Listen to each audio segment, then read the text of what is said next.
Hyderabad city grow అవ్వడానికి రేపు ఫ్యూచర్‌లో హౌసింగ్ గానీ, ప్లాటింగ్ గానీ ఆహ్, అందరికి అందుబాటులో ఉండడానికి రీజనల్ రింగ్ రోడ్ కనెక్టివిటీ అనేది చాలా చాలా ఇంపార్టెంట్. అవసరం అది. అవును. దాంతో పాటు మెట్రో కనెక్టివిటీ కూడా.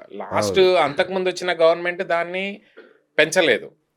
ఎన్ని స్టేషన్‌లున్నాయి అన్నే ఉన్నాయి ఈ అవును. రోజుకి. అవును. కొత్తగొచ్చిన గవర్నమెంట్ కూడా చేస్తాం అంటున్నారు. ఢిల్లీకి ఎగ్జాక్ట్‌లీ. 4 సార్లు ఎళ్లారు. అలైన్‌మెంట్‌లు మారుస్తున్నారు. దాన్ని గూడా రియల్ ఎస్టేటే అంటున్నారు. ఇప్పుడు జనం ఏమంటున్నారంటే, ఈ అలైన్‌మెంట్‌లు గూడా వాళ్ళ ల్యాండ్‌ల కోసం రేట్లు పెంచుకోవడానికి రియల్ ఎస్టేట్ కోసమే అలైన్‌మెంట్‌లు ఇప్పుడు పాత వాటిని వదిలేసి కొత్త రూట్‌లను చేస్తున్నారు. మెట్రో రూట్ అనేది డెఫినెట్‌గా అండి ఒక సాంకేతికంగా అంటే ఒక టెక్నికల్‌గా స్టడీ చేసి హ్మ్.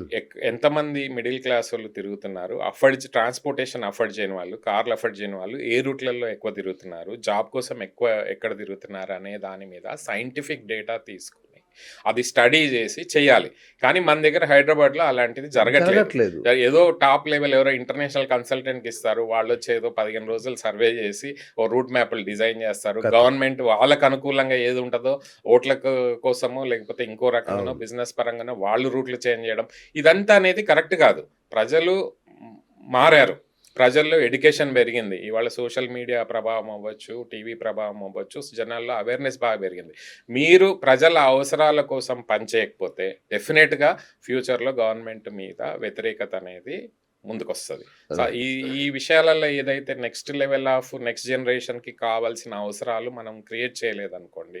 సస్టైనబుల్ లివింగ్ అవ్వచ్చు, రెంటల్ హౌసింగ్ అవ్వచ్చు, క్వాలిటీ ఇన్ ఎయిర్ అవ్వచ్చు, పొల్యూషన్ లేని సిటీ అవ్వచ్చు. ఇట్లాంటి వాటి మీద ఫోకస్ చేయకపోతే జనాలకి వ్యతిరేకత అనేది డెఫినిట్‌గా కదా! గవర్నమెంట్ మీద ఇప్పుడు వచ్చే ఛాన్స్ ఉంటది. మొన్న గ్లోబల్ సమ్మిట్ అని చేశారు. అవును. ఏం హడావుడన్నా 5,00,000,00,00,000 5,600, 7 ఇట్లా ఏదో ఫిగర్ ఏసి మరి కోట్లొచ్చేసినాయని జెప్పారు. అవును. మొన్న కేసీఆర్ మాట్లాడగానే ఫిగర్స్ అన్ని లేపేసి 5,000,00,00,000కి మార్చేశారు దాన్ని. అంటే ఇదేమి డ్రామా? ఇది ఏం జేస్తున్నారు వీళ్ళసల? అంటే ఈ సమ్మిట్‌లనేది డెఫినిట్‌గా గవర్నమెంట్ చేస్తదండి. హ్మ్. అన్ని గవర్నమెంట్ చేస్తుంది కాబట్టి మనం గూడా చేయక తప్పదు కాంపిటీషన్‌లో. ఓకే. ప్రతి స్టేట్ సమ్మిట్స్ చేస్తున్నాయి. ప్రతి సమ్మిట్ ఇట్లాంటి ఈవెంట్స్ చేస్తున్నాయి. Telangana government is no exception. వాళ్ళు రైట్. గూడా ఒప్పుకుంటాను. ఆ! చేశారు. దానిలో ఎంఓయూలయినాయి. 5.75 లాక్ క్రోర్స్ ఎంఓయూస్ అయినాయని ఆన్ పేపర్ అయితే డెఫినిట్. ఎంఓయూ అనేది పేపర్ మీద ఉండడమే. హ్మ్. కానీ అవి గవర్నమెంట్ చిత్తశుద్ధి ఎక్కడుండాలి? ఎంఓయూలో అయినవేంటి? ఏ కంపెనీలు ఎంఓయూ చేశారు? వాళ్ళతో మళ్ళీ మాట్లాడారా? వాళ్ళకి ల్యాండ్ అలాట్ చేసిర్రా? ల్యాండ్ అలాట్ చేసిన తర్వాత అక్కడ వాళ్ళు కావాల్సిన ఇండస్ట్రీ గాని, ఐటీ కంపెనీ గాని ఎగ్జాక్ట్‌లీ. తీసుకొస్తున్నారా? వాళ్ళని మళ్ళీ కాంటాక్ట్ చేసి ముందుకు తీసుకెళ్తున్నారా అనేది చాలా ఇంపార్టెంట్ యాస్పెక్ట్. అవును. ఇదే గాకుండా సబ్మిట్ చేసిన హ్మ్. తర్వాత గవర్నమెంట్ మొత్తం మర్చిపోతది. మీరు ప్రీవియస్‌గా చూసాం నేషనల్ లెవెల్ సమ్మిట్‌లు ఎన్నో అయినాయి. స్టేట్ లెవెల్ సమ్మిట్స్ అయినాయి. ఎన్నో సదస్సులు అయితాయి హైదరాబాద్‌లో డిఫరెంట్ వర్టికల్స్ మీద. అవును. ఎంఓయూస్ అయినంత మాత్రాన అక్కడితో వదిలేయకూడదు. ఎంఓయూస్‌లో ఇంప్లిమెంటేషన్ ఎంతయింది? ఎంత మేబీ సబ్మిట్ అయిన 1 ఇయర్ తర్వాత, 2 ఇయర్స్ తర్వాత, 3 ఇయర్స్ తర్వాత గవర్నమెంట్ రెస్పాన్సిబిలిటీ ఏంటంటే ఓకే.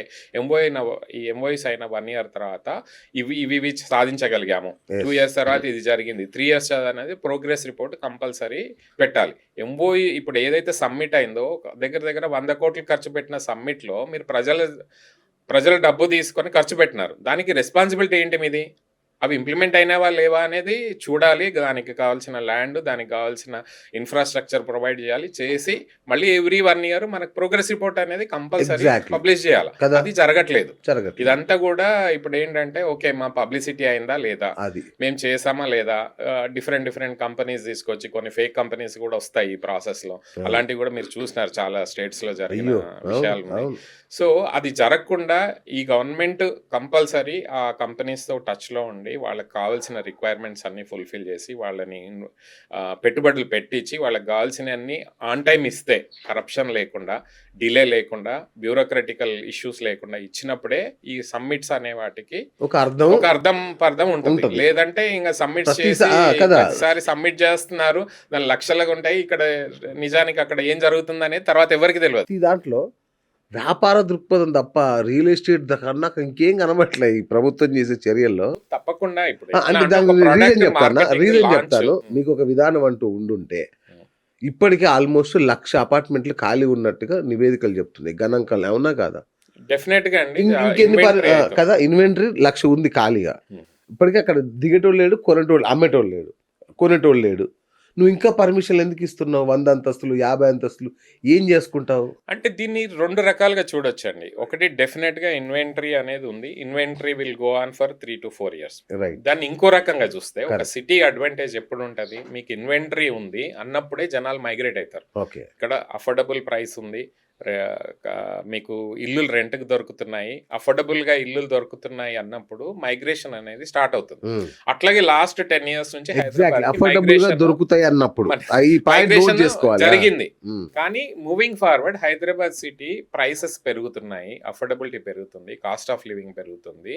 సో దీన్ని మాత్రం కంట్రోల్ చేయాల్సిన రెస్పాన్సిబిలిటీ గవర్నమెంట్దే. ఫ్యూచర్లో మీకు మైగ్రేషన్ రావాలి, ఎంప్లాయీస్ హైదరాబాద్కి రావాలి, వేరే సిటీస్ నుంచి వేరే స్టేట్స్ నుంచి ఇక్కడ ఇన్వెస్ట్ చేయాలంటే మాత్రం డెఫినెట్గా గవర్నమెంట్ అనేది ఒక రెగ్యులేటరీ లాగా వర్క్ చేసి ప్రైసింగ్స్ని అదుపులో ఉంచి ఎక్కువ రెంటల్ హౌసింగ్ కూడా క్రియేట్ చేసి సస్టైనబుల్ లివింగ్, తర్వాత ఎకో ఫ్రెండ్లీ హౌసింగ్ వాటి మీద ఫోకస్ చేయాలి.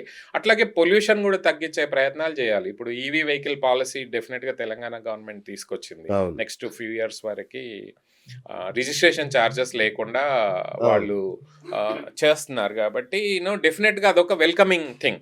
అట్లాంటివి ఇంకా ఎక్కువ చేయాలి. Right. సిటీలో 1.5 crores దాటారు అని రీసెంట్ గా గవర్నమెంట్ అవును. చెప్తుంది. అట్లాగే ఎవ్రీ ఇయర్ నాకు తెలిసి 3 to 4 lakhs మెంబర్స్ యాడ్ అవుతూనే ఉంటారు. అవును. యాడ్ అవుతూనే ఉన్నారు. దీనికి లా అండ్ ఆర్డర్ ఇంప్రూవ్ చేయాలి, రోడ్స్ ఇన్ఫ్రాస్ట్రక్చర్ ఇంప్రూవ్ చేయాలి, ఎయిర్ క్వాలిటీ బెటర్ చేసుకోవాలి, పార్క్స్ ఇట్లాంటివి చిన్న వర్షం పడితే మొత్తం మునిగిపోతున్నాయి ఎక్కడికక్కడ. సో ఇవన్నీ కూడా డెఫినెట్ గా ఇంప్రూవ్ చేసుకున్నప్పుడే ఒక సిటీకి గ్రోత్. నువ్వు ఇవాళ హైదరాబాద్ ని న్యూయార్క్ తో కంపేర్ చేస్తాను, టోక్యోతో కంపేర్ చేస్తాను, బెర్లిన్ తో కంపేర్ చేస్తాను అనడం కాదు. నిజంగా అక్కడ ఉన్న ఫెసిలిటీస్ మన సిటీలో మనం క్రియేట్ చేస్తున్నామా లేదా అనేది ఫస్ట్ ప్రయారిటీ. రైట్. ఆ దిశగా ప్రయత్నం. ఒక్క రోజులో హైదరాబాద్ సిటీ అనేది చేంజ్ అవ్వకపోవచ్చు, బట్ మొదలెడితే సీరియస్ గా ఉంటే డెఫినెట్ గా హైదరాబాద్ సిటీలో ఆ కండిషన్స్ అన్ని ఉన్నాయి. ఒక గ్లోబల్ సిటీగా అవడానికి ఎదగడానికి కావాల్సిన అన్ని అర్హతలు ఉన్నాయి. Yes. మనుషులు ఉన్నారు, హ్యూమన్ రిసోర్సెస్ ఉన్నారు. ఓన్లీ గవర్నమెంట్ చిత్తశుద్ధితో వర్క్ చేస్తే, హానెస్ట్ గా Yes. వర్క్ చేస్తే డెఫినెట్ గా ఈ వేలో మీరు రేపు న్యూయార్క్ తో కంపేర్ చేసుకోవచ్చు, top cities in the world ఇదన్నీ కంపేర్ చేసుకోవచ్చు. చేసుకోవచ్చు. ఎగ్జాక్ట్లీ. మేమేదో పేపర్ లో వచ్చిన ఆర్టికల్ ని బట్టి మేము హైదరాబాద్ టాప్ సిటీ అనుకోవడం అర్థం కాదు. కాదు కదా. ఇక్కడ ఉన్న ప్రజలు నిజంగా హ్యాపీగా ఉన్నారా లేదా అనేది ఫస్ట్ ప్రయారిటీ. ప్రజల్ని పంపించేస్తున్నారు సిటీ నుంచి, ఖాళీ చేపి. ఇప్పుడు రేట్లు పెరుగుతున్నాయి, మీరందరూ పెంచుతున్నారు, మీరైతే ఖాళీకి కూర్చోరు, రియల్టర్లు ఖాళీకి కూర్చోరుగా. గవర్నమెంట్ రిజిస్ట్రేషన్ ఛార్జీలు పెంచింది అంటే దాని అర్థం ఏంటి? ఇక దండుకోండిరా మీ ఇష్టం అని రియల్టర్లకి హామీ ఇచ్చినట్టే కదా. అంటే అట్లా కాదు. ఇప్పుడు ఇక్కడ గవర్నమెంట్, డెవలపర్స్, ప్రజలు ముగ్గురు కోఆర్డినేషన్ తో వర్క్ చేయాల్సిన రియల్ ఎస్టేట్ జరుగుతుందా? అనేది జరగట్లేదు. ఎస్.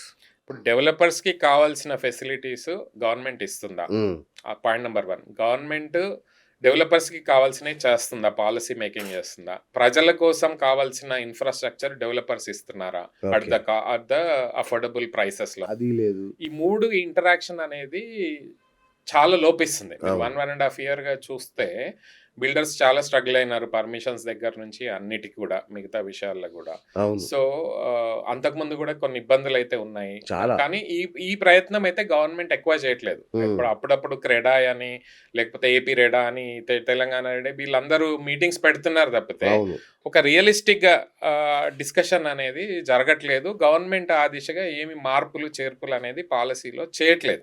ఎట్లుందో అట్లనే ఉంది, కొత్తగా చేసింది ఏం లేదు. అంతే కదా. సాఫ్ట్వేర్ ఒకటి మారింది. పర్మిషన్ సాఫ్ట్వేర్ ముందు టిఎస్ఐ పాస్ ఉండేది, ఇప్పుడు కొత్తగా బిల్డ్ అని అవును. వచ్చింది. అచ్చా. బట్ ఆ కొన్ని సాఫ్ట్వేర్లు, టెక్నాలజీ యూసేజ్ వల్ల కూడా కొంచెం ట్రాన్స్పరెన్సీ అయితే ముందుకన్నా బెటర్ గా అయితే వచ్చింది. ఇప్పుడు Okay. రెరా రావడం కూడా ఒక మంచి సంకేతము, దాని వల్ల కూడా కొంచెం బెటర్ అయింది. కానీ ఇవన్నీ కూడా ప్రాపర్ గా ఇంప్లిమెంట్ చేస్తున్నారా? టైంకి పర్మిషన్స్ ఇస్తున్నారా? టైంకి డెవలపర్స్ డెలివర్ చేస్తున్నారా? క్వాలిటీ హౌసింగ్ ఇస్తున్నారా అనేది ఒక గవర్నమెంట్ తప్పకుండా ఆ విషయంలో ప్రజల కోసము, డెవలపర్స్ కోసము ముగ్గురు కలిసి పనిచేస్తేనే ఈ ఎకో సిస్టమ్ అనేది బిల్డ్ అవుతుంది. కదా. లేదంటే ప్రజలు, సామాన్య ప్రజలు ఇవాళ ఇల్లు కొనుక్కోవడం అనేది చాలా డిఫికల్ట్ థింగ్.